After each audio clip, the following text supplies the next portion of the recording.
ছিল আরিয়ান, হলো আনায়া। হ্যাঁ, এমনই পরিবর্তন দেখা গিয়েছে এই যুবকের মধ্যে। খুব পপুলার হচ্ছে এই ফটোটি এখন সোশ্যাল মিডিয়াতে। তিনি নাকি ক্রিকেটারের সন্তান ছিলেন, এখন নিজেকে ট্রান্সজেন্ডার ওমেনে কনভার্ট করেছেন। রূপান্তর তো অনেকেরই হচ্ছে, তবে এর ব্যাপারটা কেন এত ভাইরাল হয়েছে এর কারণ কিন্তু একটা রয়েছে। এর ইনস্টাগ্রাম প্রোফাইলে রয়েছে মহেন্দ্র সিং ধোনির সাথে ছবি, রয়েছে বিরাট কোহলির সাথে ছবি। যারা এর আগে জানতো না যে এর বাবা ক্রিকেটার, তাদের উদ্দেশ্যে জানিয়ে রাখি, এ সঞ্জয় বাঙ্গারের ছেলে ছিল, এখন অবশ্যই মেয়ে হয়েছে। 23 বছরের আরিয়ানের 10 মাস থেকে 11 মাসের মতো সময় লেগেছিল এই রূপান্তর হওয়াতে। কিন্তু এই রূপান্তরে যেমন সে নিজেকে খুঁজে পেয়েছে, নিজেকে খুঁজতে গিয়ে তাকে কিন্তু অনেক বড় কিছু হারাতে হয়েছে। সেটা কি জানবো এই ভিডিওতে, তাই এই ভিডিওটি পুরো দেখতে একদমই ভুলবেন না। So hello guys, I am Shubham and you are watching crime expose.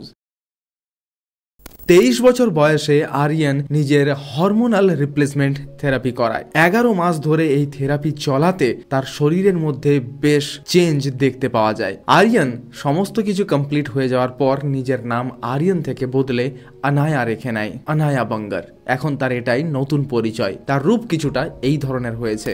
আর এখন আনায়া একজন ট্রান্সজেন্ডার ওমেন। তার বাবা সঞ্জয় বাঙ্গার, যিনি ভারতের ক্রিকেট টিমে এক সময় ক্রিকেট খেলেছিলেন, অলরাউন্ডার হিসেবে খেলেছিলেন। এছাড়াও তারপর তিনি অ্যাজ এ কোচ ইন্ডিয়ান টিমের মধ্যে ছিলেন। তাছাড়াও আইপিএল টিমের মধ্যেও তিনি অ্যাজ এ কোচ কাজ করেছেন এবং করে যাচ্ছেন এখনো। আগস্ট 2014 সাল থেকেই ভারতের কোচিং এর দায়ভার নিয়েছিলেন সঞ্জয় বাঙ্গার। এক কথায় বলতে গেলে, যেমন সঞ্জয় বাঙ্গার এখন একজন কোচ, ঠিক নিজের সময়, নিজের খেলার সময়ে তিনি একজন অলরাউন্ডার এবং ইন্টারন্যাশনাল প্লেয়ার ছিলেন। আরিয়ান বাঙ্গার, সেও নিজের বাবার মতোই লেফট হ্যান্ডেড এবং তারও ক্রিকেটের প্রতি প্রেম খুবই দৃঢ় ছিল। আরিয়ান ইসলাম জিমিয়ানা এবং লোকাল ক্লাবের হয়ে প্রথমে ক্রিকেট খেলতেন। এরপর আরিয়ান হিঙ্কলি ক্লাবের হয়েও ক্রিকেট খেলেছিলেন। প্রচুর স্কোরও রয়েছে তার ঝুড়িতে। এত কিছু অর্জন করার পরও সে এই কথাটা সবাইকে জানিয়ে ইন্সপায়ার করে যে সবার আগে নিজের শরীরের কথা ভাবা উচিত। হরমোন রিপ্লেসমেন্ট থেরাপিতে তার শরীরে অনেক দুর্বলতা, প্রচন্ড ভেঙে পড়ে তার শরীর, এবং এই থেরাপির পরও এই রিস্ক রয়েই গেছে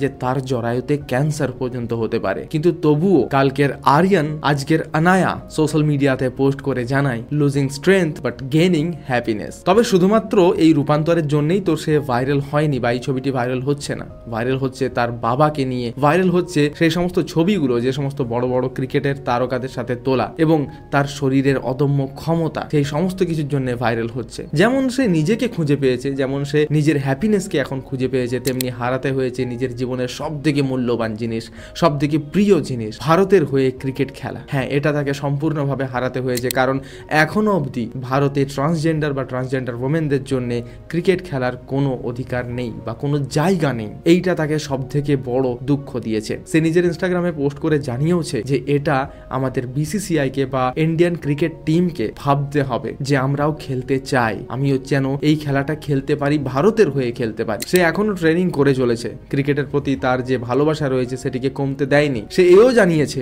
যে আমি হয়তো ভারতের জন্য খেলতে পারবো না, কিন্তু আমি ক্রিকেট খেলা থামাতে পারবো না, আমি ক্রিকেট খেলেই যাব, কারণ এটা আমার প্রথম ভালোবাসা। একসময় সে খুব ভালো ক্রিকেট খেলতো, এর আগেও খেলেছে। এখন থেরাপির কারণে কিছুটা স্কিলটা কমে গেলেও প্র্যাকটিস এখনো শুরু করে দিয়েছে। তারপর সমাজে নতুন করে নিজে বাঁচার জন্য একটা বড় অপারেশন করায়, এবং তারপর এখন তাকে সেই সমাজের জন্যেই, সেই সমস্ত কারণেই সরে যেতে হচ্ছে নিজের প্রথম ভালোবাসা ক্রিকেট থেকে। সে অনেকটাই দূরে চলে গিয়েছে ইন্ডিয়ান ক্রিকেট টিম থেকে, কিন্তু অবশ্যই সে তার মা বাবার প্রিয় মানুষ হয়েই রয়েছে। সেই আরিয়ানকে যতটা ভালোবাসতো তার থেকে বেশি বরং ভালোবাসে এখনের আনায়াকে। যদি মা বাবা সাপোর্টিভ হয় তাহলে কিন্তু এই সমস্ত কাজে বা এই সমস্ত নিজের ইচ্ছাতে কেউ বাধা দেয় না, আর এটাই করা দরকার। কারণ জীবনে বাঁচতে সবাইকেই হবে, যে যেমনভাবে খুশি বাঁচার ইচ্ছে, সেই স্বাধীনতাটা এখন রয়েছে। আপনাদের কি মনে হয় এই সমস্ত ট্রান্সজেন্ডার ওমেন বা ট্রান্সজেন্ডার বা আরো যে সমস্ত কমিউনিটির মানুষ রয়েছে, তাদের খেলাধুলা, কাজ করা, বিভিন্ন জায়গায় পড়াশোনা করা, এইসবের কি অধিকার দেওয়া উচিত